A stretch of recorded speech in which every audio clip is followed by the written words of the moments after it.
Infertility का मतलब क्या होता है बेटा?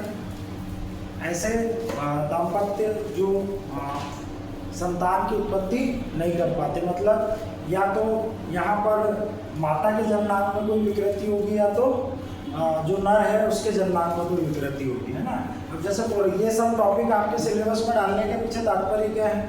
ये सब टॉपिक डालने का मतलब ये है कि जो पुराना समय में होता था, यदि किसी दाम्पत्य को यहाँ पर संतान नहीं होती थी, उसका मुख्य कारण किसको मान लिया जाता था? महिला को, है ना। परंतु जैसे जैसे जमाना आगे की ओर बढ़ा, शिक्षित हुए, हमने नॉलेज ली, तो नॉलेज के साथ ये भी पता चला कि यहाँ पर बंध्यता जो एक सिर्फ कारण केवल महिला के कारण नहीं हो सकता, यहाँ पर कई बार इसके लिए पुरुष भी जिम्मेदार होता है ना। पहले के समय में तो क्या होता था, पूरा का पूरा दोष किसको दे दिया जाता था? महिला को। आई क्या यहाँ पर बात समझ में? तो यहाँ पर इस टॉपिक से रिलेटेड हमारे पास ये नॉलेज रहेगी कि यदि कोई बंध्यता है किसी दाम्पत्य के पास, तो उस बंध्यता को दूर भी कैसे किया जा सकता है। सबसे पहले हम क्या समझेंगे? बंध्यता क्या है, फिर बंध्यता के कारण क्या हो सकते हैं, और बंध्यता किस प्रकार के विकारों के कारण आती है, और फिर इसका सॉल्यूशन समझेंगे, है ना। अब मैंने आपको बताया भी था कि ये 3rd चैप्टर आपके लिए बहुत इंपॉर्टेंट है, एग्जाम पॉइंट ऑफ व्यू से भी, और जो हमारा सामाजिक जीवन होता है उस आधार पर भी, है ना। यहाँ पर बात करते हैं बंध्यता। क्या होती है बंध्यता? ऐसे दंपत्ति जो सहवास के परिणाम स्वरूप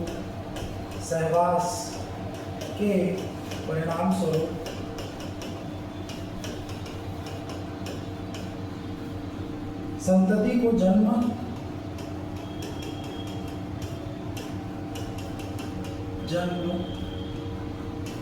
नहीं दे पाते, है ना, या दे सकते, क्या कहलाते हैं? बंध्यता कहलाते हैं। क्या कहलाते हैं? बंध्यता कहलाते हैं। आई क्या बात समझ में, है ना। अब यहाँ पर जो बंध्यता का कारण हो सकता है, कारण क्या हो सकता है बेटा? यहाँ पर जब व्यक्ति हद से ज़्यादा क्या हो, तनाव में हो, इसमें हो, तनाव में हो। दूसरा, बहुत सारे औषधि कारण की बहुत सारी मेडिसिन चल रही है ना, और उन मेडिसिन की वजह से यहाँ पर क्या नहीं हो पा रहा है? संतान की उत्पत्ति नहीं हो पा रही है। तो ये 2 मुख्य कारण हो सकते हैं, औषधि कारण, है ना। एक कौन सा? तनाव, और दूसरा औषधि कारण। पॉइंट क्लियर है क्या? यदि हम बंध्यता के कारण देखें, कारण में यदि हम पुरुषों की बात करें, तो पुरुषों में क्या कारण हो सकते हैं कि बंध्यता आती है, और माता या महिलाओं में क्या ऐसी कारण हो सकते हैं कि बंध्यता आती है। तो पुरुषों में एक तो सबसे पहली कमी क्या हो सकती है कि जो शुक्राणु है ना, जो वीर्य संचय की क्रिया हो रही है, उसमें शुक्राणुओं की संख्या में बहुत ज़्यादा कमी होना, है ना। तो यहाँ पर सबसे पहला कारण क्या हो सकता है? शुक्राणुओं की कमी। अब भाई हमको पता है शुक्राणुओं की कमी कैसे कारण हो सकती है सर? शुक्राणु तो फिर भी है, पर कमी से यहाँ पर क्या कारण हो सकता है? तो चूंकि हमको पता है कि जो गर्भाशय ग्रीवा होती है, उसके पास ऐसी क्षमता होती है कि जो शुक्राणुओं को अंदर प्रवेश करने से पहले क्या कर देती है? समाप्त कर देती है, नष्ट कर देती है ना। एक तरीके का रसायन साबित करती है जिससे शुक्राणु गर्भाशय से अंदर नहीं पहुंच पाते फैलोपियन ट्यूब तक, है ना। तो यदि कम संख्या में होंगे तो ऐसी स्थिति में पहुंच पाएंगे क्या? बिल्कुल नहीं पहुंच पाएंगे। वो कहाँ तक? गर्भाशय तक पहुंचने तक ही क्या हो जाएंगे? समाप्त हो जाएंगे। आई क्या बात समझ में? यदि हम महिलाओं की और क्या कारण हो सकता है यहाँ पर? जनन अंग में विकृति। क्या होगा?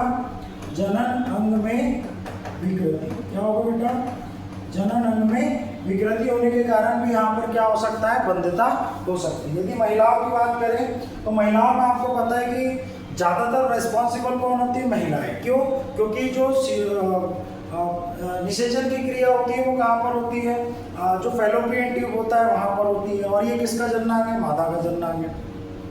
दूसरी यहाँ पर बात करें कि जितनी भी अंडोत्सर्ग की जो क्रिया होती है उसके लिए यहाँ पर क्या है? कौन रिस्पॉन्सिबल है? हार्मोन्स। कौन रिस्पॉन्सिबल है? हार्मोन्स, है ना। अब यदि किसी भी तरीके से यहाँ पर हार्मोन्स में अनियमितता आ जाए, पहला कारण क्या हो सकता है कि सर हार्मोन्स में क्या आ जाए? हार्मोन में क्या आ जाए? अनियमितता। कहीं पर ज़्यादा तो नहीं, फिर भी कम उत्सर्जित हो रहा है या ज़्यादा उत्सर्जित हो रहा है, तो इस स्थिति में क्या होगा, यहाँ पर अंडोत्सर्गी की क्रिया नहीं हो पाएगी। कौन सी क्रिया नहीं हो पाएगी? अंडोत्सर्गी की क्रिया। और अंडोत्सर्गी की क्रिया ही नहीं हो रही है तो इस स्थिति में क्या होगा, यहाँ पर वंध्यता जैसी सिचुएशन आएगी। ठीक। दूसरी यदि बात करें हम, तो यहाँ पर मादा जनन अंग में क्या हो सकती है? विकृति। मादा जनन अंग में विकृति का मतलब क्या है कि सर यहाँ पर हो सकता है कि जो फैलोपियन ट्यूब है वो ब्लॉक है। फैलोपियन ट्यूब यदि ब्लॉक होगी तो अंडोत्सर्गी की क्रिया के पश्चात भी वो कहाँ नहीं पहुँच पाएगा? एम्फुला तक नहीं पहुँच पाएगा। या हो सकता है कि किसी प्रकार से शुक्राणु एम्फुला तक नहीं पहुँच पाएगा, ये एक कारण हो सकता है। आई क्या बात समझ में? क्लियर?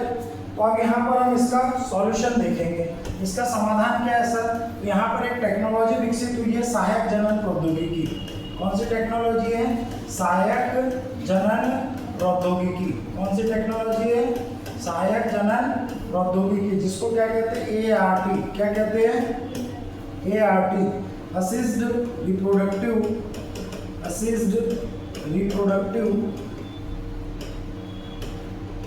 टेक्नोलॉजी, है ना।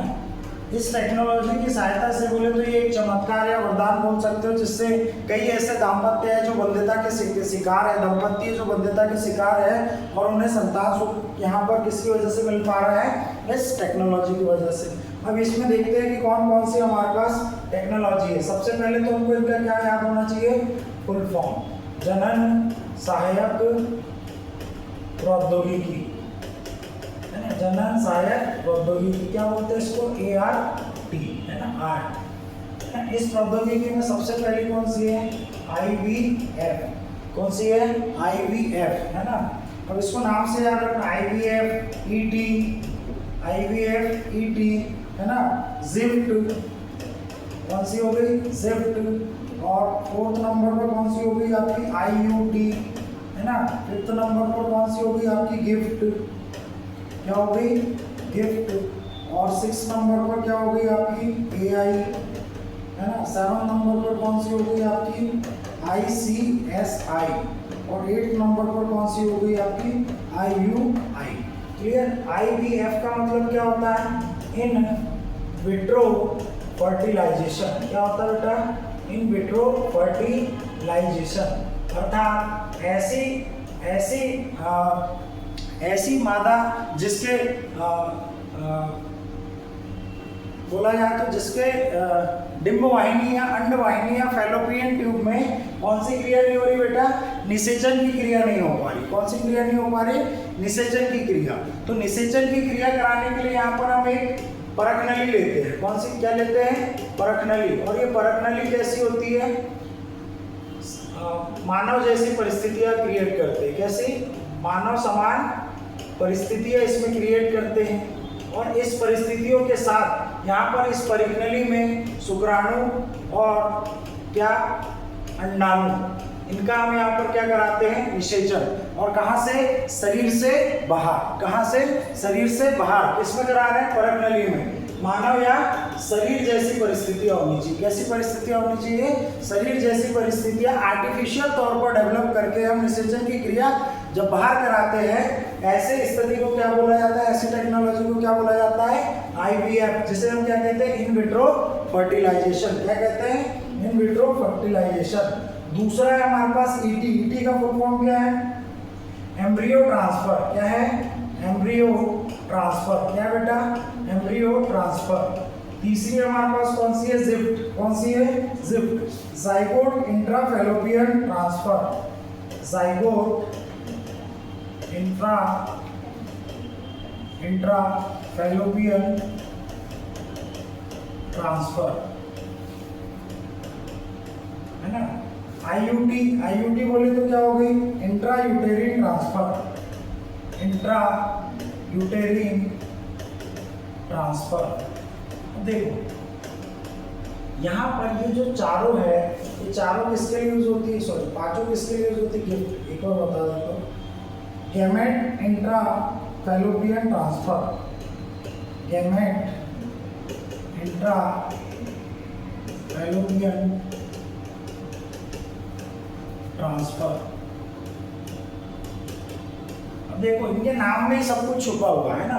यदि मैं बात करूं यहाँ पर क्या लिखा हुआ है, एम्ब्रियो ट्रांसफर। क्या है, एम्ब्रियो ट्रांसफर, मतलब ऐसी महिला जिसके अंडाशय में अंडोत्सर्ग की क्रिया नहीं हो पा रही है, अंडोत्सर्ग की क्रिया नहीं हो पा रही है और उसका जो फैलोपियन ट्यूब है वो पूर्ण तरीके से काम नहीं कर रहा है। तो यहाँ पर हम क्या करेंगे, यहाँ पर हम क्या करेंगे कि ये जो हमने यहाँ पर क्या है, शुक्राणु और अंडाणु का जो निषेचन कराया, इसके बाद जो 8 से 16 सेल, बोले तो 8 से 16 कोशिका युक्त जो भ्रूण होता है, इस विभेदन की क्रिया के विदलन की क्रिया के बाद जो सेल बनती है, उस सेल को हम कहाँ पर ट्रांसफर कर देंगे, फैलोपियन ट्यूब में। कहाँ ट्रांसफर कर देंगे, फैलोपियन ट्यूब में। आई क्या बात समझ में, ज़ाइगोट इंट्रा फैलोपियन ट्रांसफर, है ना।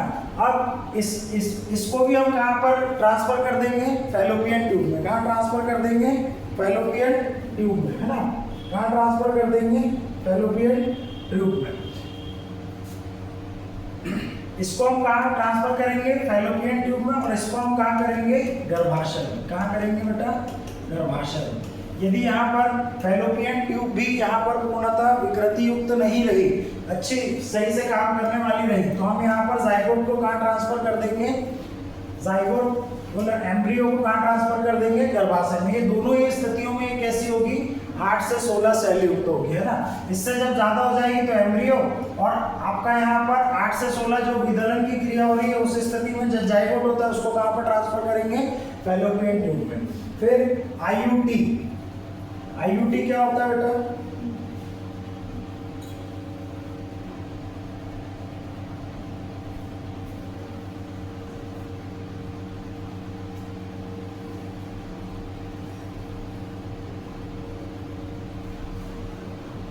Intrauterine transfer. यहाँ पर हम जो 8 से 16 सेल युक्त जो कोशिका होती है उसको हम कहाँ ट्रांसफर करेंगे, गर्भाशय में। कहाँ ट्रांसफर करेंगे, गर्भाशय में। एक सेकंड में कुछ गलत हो गया।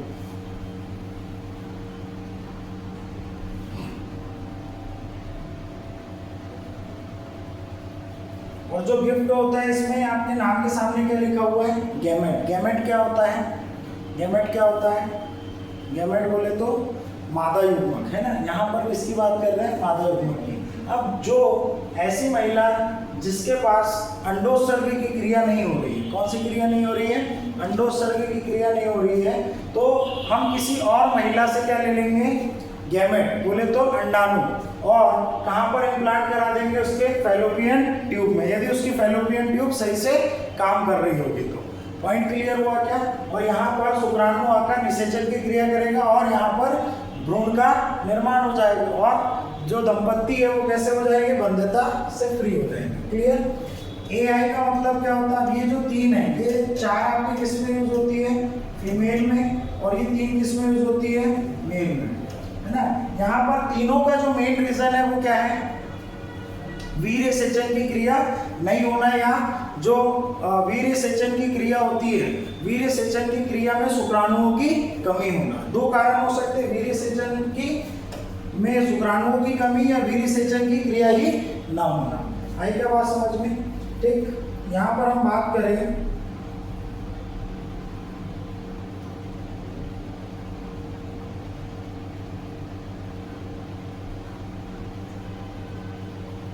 इसका होता है आर्टिफिशियल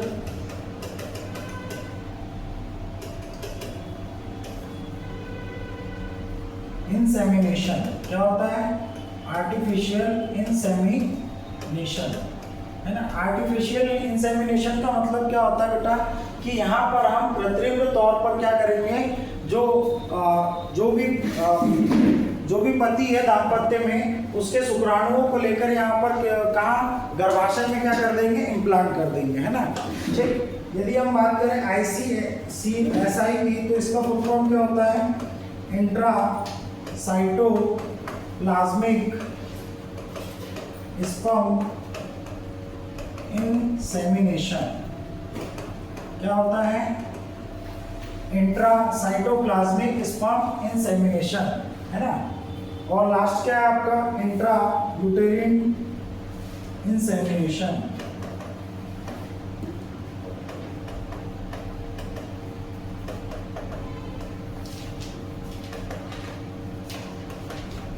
जो इंट्रायूटेरिन इंसेमिनेशन होता है इसको हम कहाँ पर इम्प्लांट करते हैं, माता के गर्भाशय में, और इसको हम कहाँ करते हैं, इन दोनों को इंजेक्शन के माध्यम से हम कहाँ करते हैं, इसको हम इसमें जो स्पर्म होगा उसको इंजेक्शन के माध्यम से हम सीधे किसके, जो फैलोपियन ट्यूब में अंडाणु उपस्थित है उस अंडाणु में इंजेक्शन के थ्रू कहाँ पर पहुंचा देते हैं, सीधा फैलोपियन ट्यूब में जो अंडाणु उपस्थित होता है उसमें, है ना।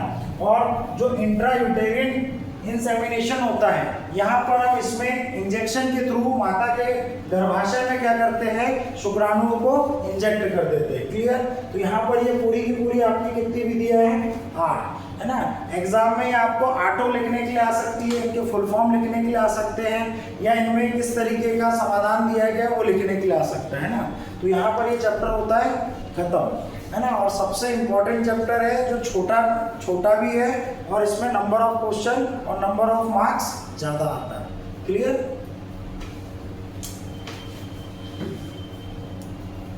नोट्स लाए इसके बाद